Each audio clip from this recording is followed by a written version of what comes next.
Assalamualaikum warahmatullahi wabarakatuh.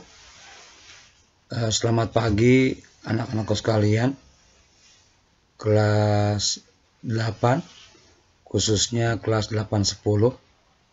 Alhamdulillah pada pagi hari ini kita dapat berjumpa kembali dalam pembelajaran jarak jauh atau belajar dari rumah.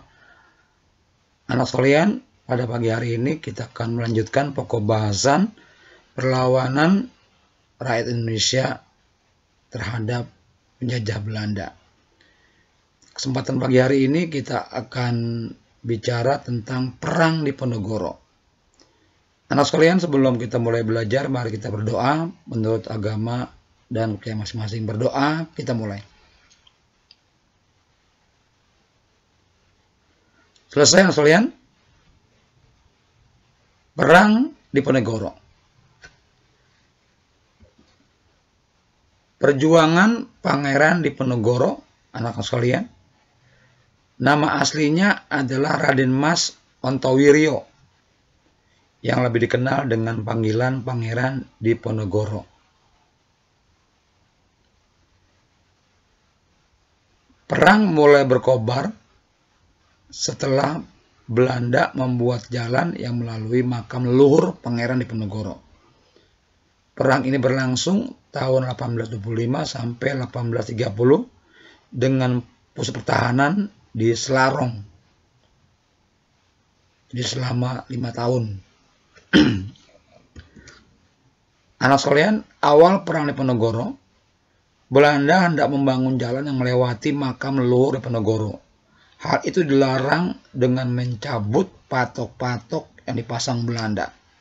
Akhirnya Belanda marah dengan menembakkan meriam ke Tegalrejo pada tanggal 20 Juli 1825. Inilah tahun awal Juli ini mulainya perang Diponegoro. Akibat serangan tersebut, rakyat membanjiri pendopo Tegalrejo memberikan dukungan kepada Pangeran Diponegoro, di antaranya Pangeran Mangkubumi, Kiai Mojo, Sentot Alibasa Prawoderjo. Pusat pertahanan Diponegoro dari Tegalrejo dipindahkan ke daerah Selarong atas usul Pangeran Mangkubumi. Siasat perang yang digunakan adalah siasat perang gerilya. Cara berperang yang dilakukan dengan cara sembunyi-sembunyi dan secara tiba-tiba. Perang meluas ke daerah Banyumas, Keduk, Surakarta, Semarang, Demak, Gorobong, Rembang, dan Madiun. Pasukan Diponegoro banyak memperoleh kemenangan. Kurang lebih 2.000 pasukan Belanda tewas pada perang tersebut. Sehingga Belanda mengirim Letnan Jenderal de Kock ke Surakarta. Di kota ini de Kock mengumpulkan informasi dan mengatur strategi.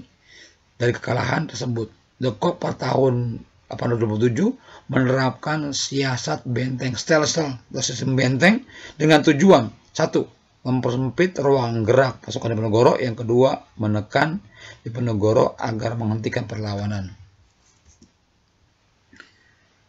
Nah, sekalian, dengan siasat benteng stelsel, pasukan Diponegoro mulai terdesak dan Belanda mengajak berunding para pengikut Diponegoro.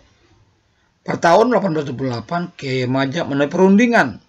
Akhirnya beliau ditangkap dan diasingkan ke Minahasa, Sulawesi Utara.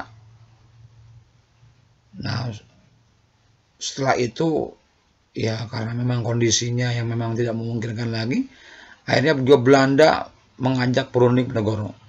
Dan pada tanggal 28 Maret 1830, terjadilah perundingan pihak Belanda dan pihak Diponegoro. Dan saat itu tiba-tiba Diponegoro ditangkap, lalu diasingkan ke Manado, kemudian dipindahkan ke Makassar, dan beliau wafat di Makassar pada tahun 1855. Dengan wafatnya beliau, maka berakhirlah perang Diponegoro. Nah, sekalian, terakhir tugas ya. Ada 3 tugas yang harus kamu jawab. Seperti biasa, kamu jawab, kamu japri kayak Bapak. Ya. Nah, sekalian, sampai sini saja PJJ kita pagi hari ini tentang pokok bahasan ya perlawanan rakyat Indonesia melawan penjajah Belanda Dalam kesempatan ini kita sudah bahas mengenai perang Diponegoro. Sampai jumpa lagi di PJJ berikutnya di perlawanan yang lain. Akhir kata Bapak ucapkan Assalamualaikum warahmatullahi wabarakatuh.